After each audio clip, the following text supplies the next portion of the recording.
Eldar by McNeill.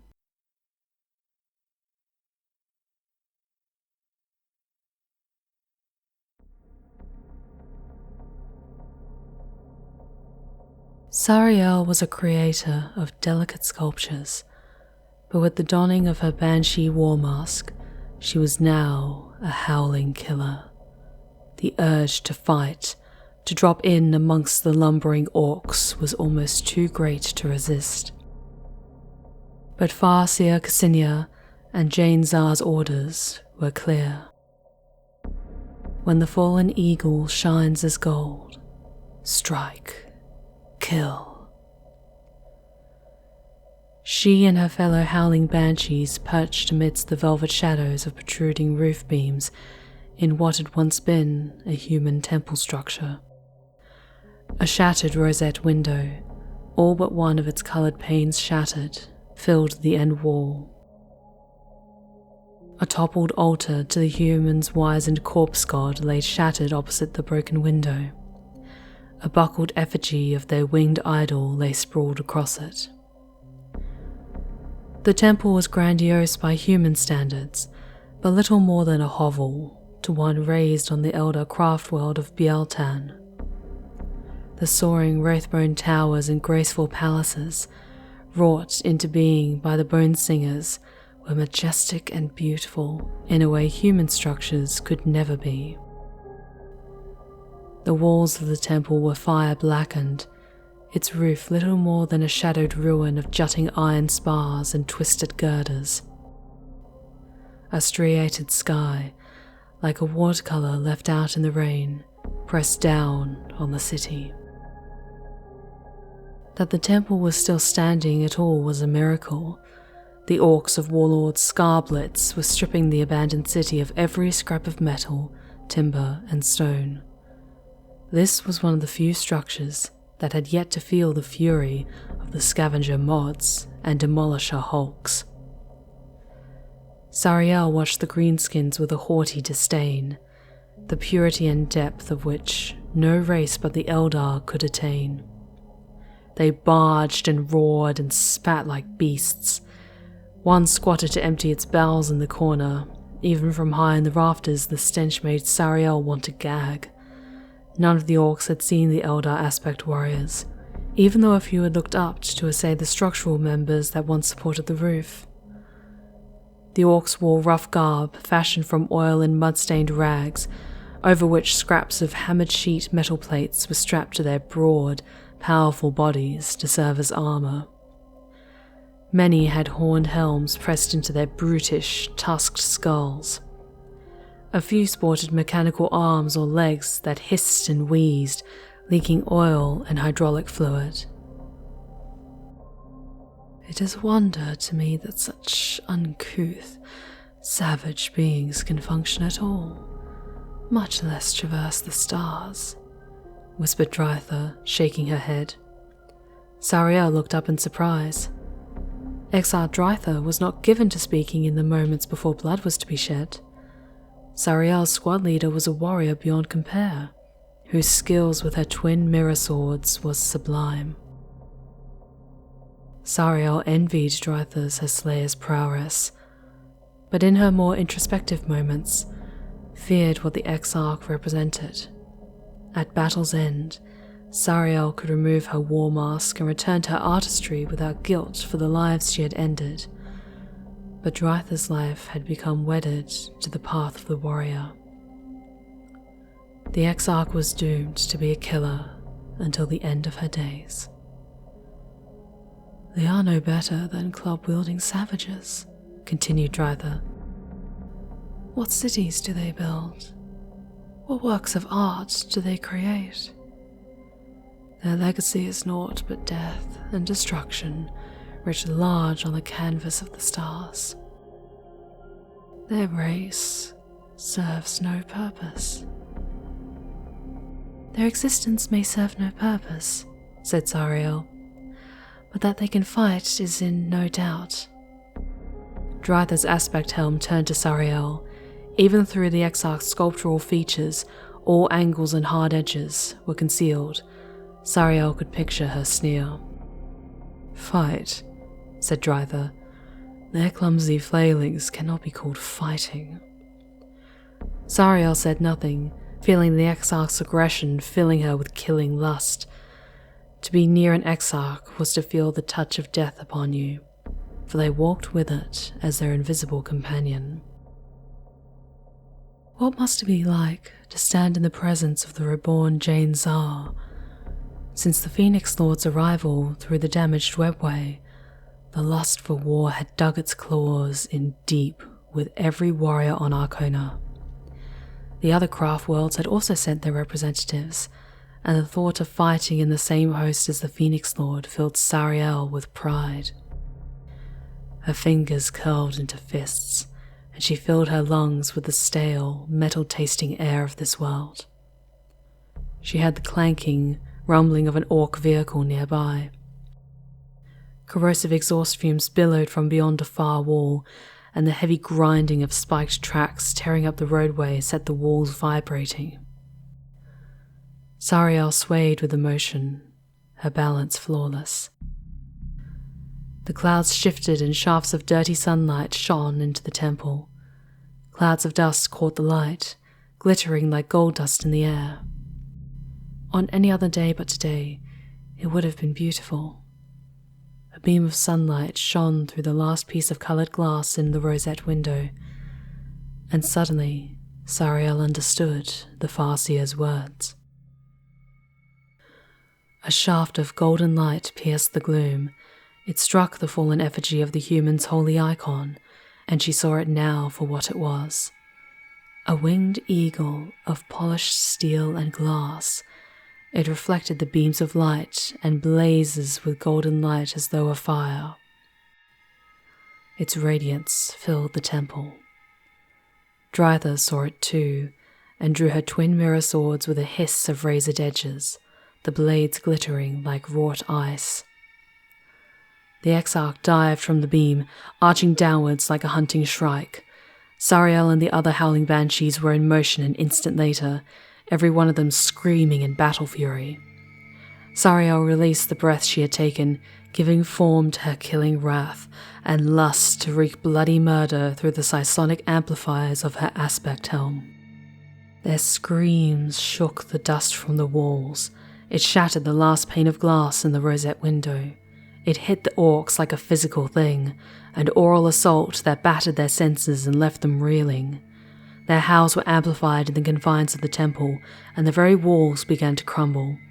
Sariel somersaulted down in the midst of the Orks, drawing her shuriken pistol and bone-bladed sword the instant before she landed. Her blade sliced upwards, and the Ork she selected as her first target stood dumbly as her pale sword cut through its neck. Iron-hard sinew and dense bone parted like molten glass before a shaping wire. It pleased Sariel that the blood jetting from the Ork's body matched the vivid red of her helmet plume. The headless body took a swing at her, but Sariel was already in motion. She had her next target in her pistol's sight. The Orks were reeling from the sonic assault, but the very crudity of their alien nervous systems was working in their favour. A human would be paralysed, convulsing and soiling himself as his body rebelled. The Orks shook off the wailing of the banshees as easily as Sariel might shake off a moment's surprise. Ork guns, more like portable carronades than sidearms, boomed with deafening roars. Acrid black propellant fogged the air. Heavy shots punched the stonework, and the revving of heavy, chain-edged cleavers and axes belched filthy clouds of oil smoke. The banshees sliced through the Orks like a troop of dancers at play, swords moving too fast to see clearly, pistols firing razor-edged shuriken discs that sliced flesh and severed limbs.